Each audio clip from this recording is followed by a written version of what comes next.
Good morning and welcome to day number 1 of our next book. We're moving into the book of Hebrews.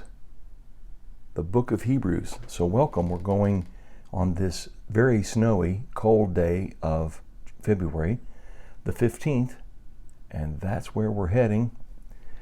Meditations in Hebrews. We're going to be working through the different chapters of Hebrews, and this is going to fall 1 week after what we're doing in the book of Hebrews in Truth Seekers, which is a deep dive, an hour long in one chapter.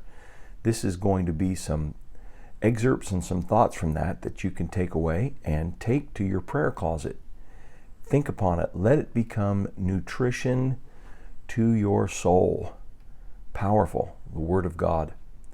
Now, as we begin, just remember that this book of Hebrews could be called the Gospel according to the Hebrews. It is written to people who they're Hebrews. They have a Hebrew understanding. They come from the long background. So think Genesis through Malachi. These are people who know the Old Testament, and they especially know about from Adam to Noah, then across the flood, from Noah to Abraham, from Abraham, Isaac, Jacob. Then Jacob's name is Israel. You have 400 and something years in Egypt, the nation of Israel. Then they're led out by Moses, then led by Joshua, the judges, the kings. They've been into 2 different exiles, have been returned to the land, and they may be somewhere in between the time of the destruction of temple and the complete diaspora, or the spreading of the Jews to the entire Roman world. And to these people, the big question is, have you believed in Jesus, Yeshua HaMashiach, that Jesus of Nazareth is the Messiah? This is the big pressing question, and there are many who are being discouraged from that and others who are rethinking it, and so they need to have a more complete explanation of just who this Jesus is in the context of Hebrew understanding. So that if we come to the book of Hebrews with that, I think that'll be most helpful. Let's jump in. In the past, God spoke to our ancestors. Who's that?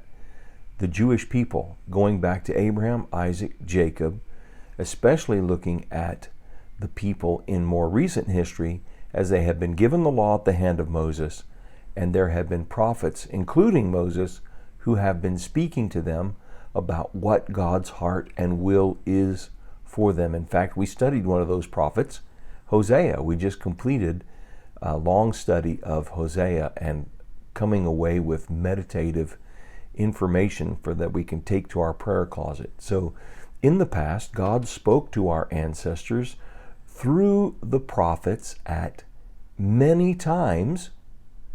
So as you look through, there's one of the great testimonies is what are the different major and minor prophets?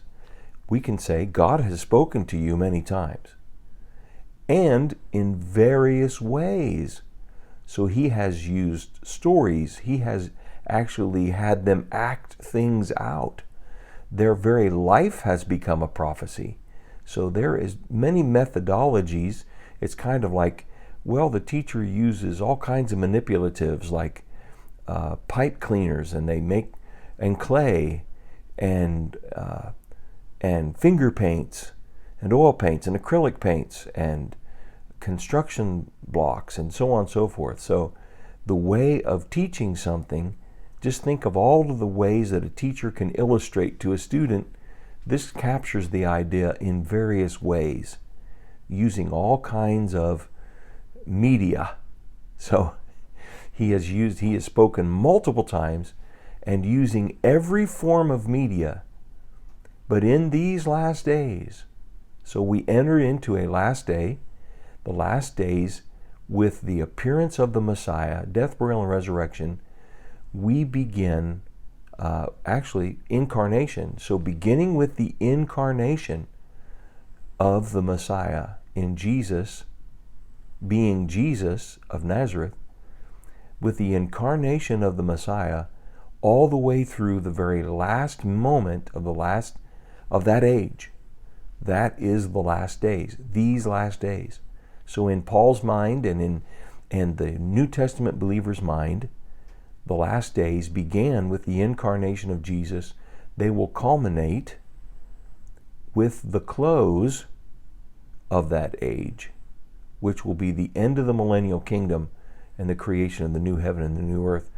And the judgment is what stands between the millennial kingdom and the new heaven and new earth. So it's basically from the great white throne judgment back to the incarnation of Yeshua in the womb of Mary. That's the last days, these last days. Otherwise, the fancy term is the eschaton, or that's where we get the word eschatology. In these last days, so we are living in the last days and have been living in the last days since Jesus was a baby bump.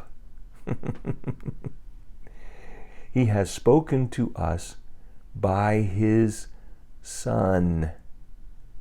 So the shifting was, so we can make this statement: Jesus is the ultimate and last great prophet of the old order, and he has moved us into the last days. They belong to him.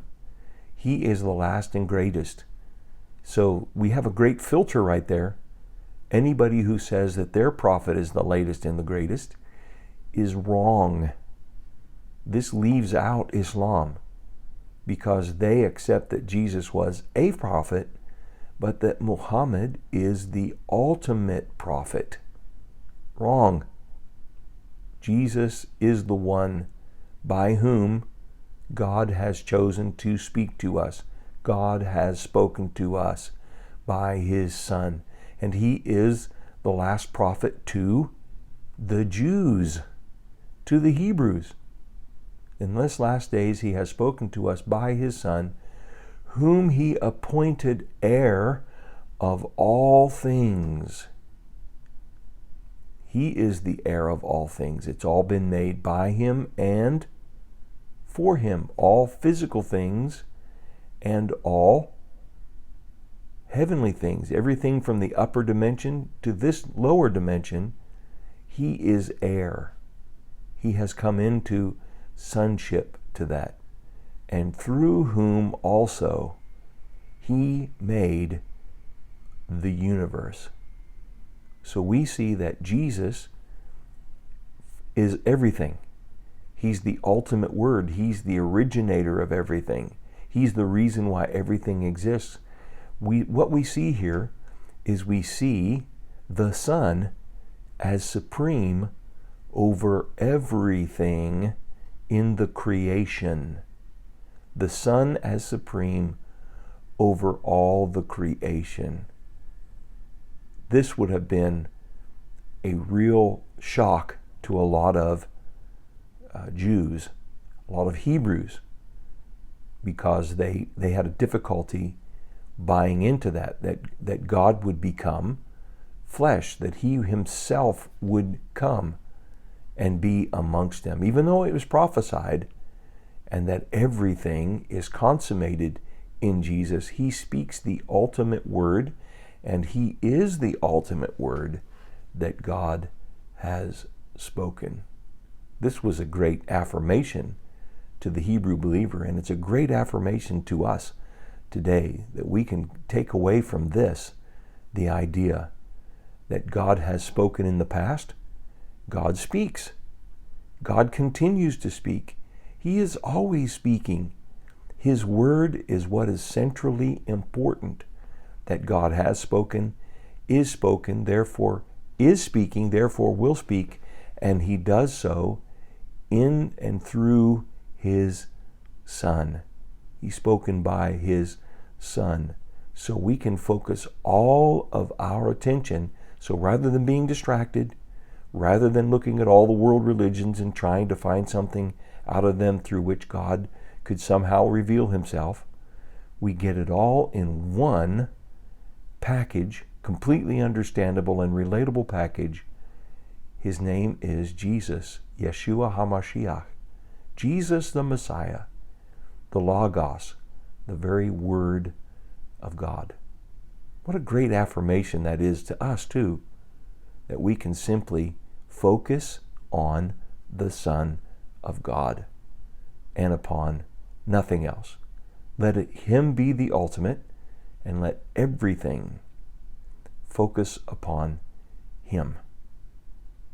What a great beginning.